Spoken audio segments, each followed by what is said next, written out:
being able to reclassify workers as independent contractors means that they don't get many of the protections that ordinary employees get. Correct. And let me also be clear about one thing. But that's all you just say many protection, but you don't have any. What you say is basically workers' comp and insurance. First off, with Obamacare, you should be able to have your own insurance, right? Is that what Obamacare is about? I have to buy my own insurance. I don't understand that. So you can get your own insurance if you want to, can't you?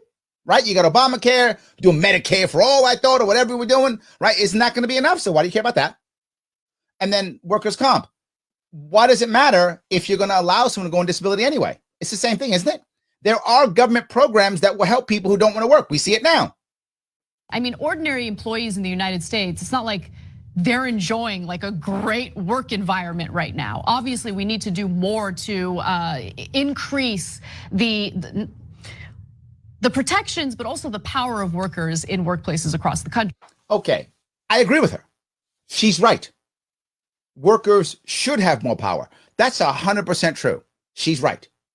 My issue is, why is government forcing it? I thought that's what unions were for. And I'm not being flippant. I'm saying that's what I thought unions were for. If unions are going to do that, then why aren't people unionizing? Well, Larry, it's hard to unionize. It is. But here's the problem. It's hard to unionize. Why? It shouldn't be. And I'm being, again, not flippant. It shouldn't be, right? Unions are supposed to be these awesome, amazing things.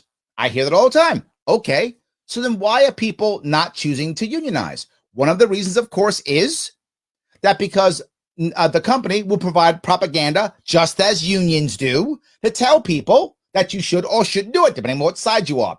Companies put out propaganda, unions put out propaganda. Absolutely. Both of them put out propaganda.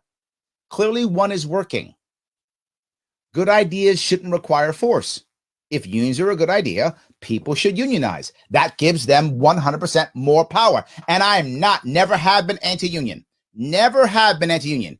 You can absolutely unionize if you want to. Absolutely. I don't mind that at all. But government should not step in.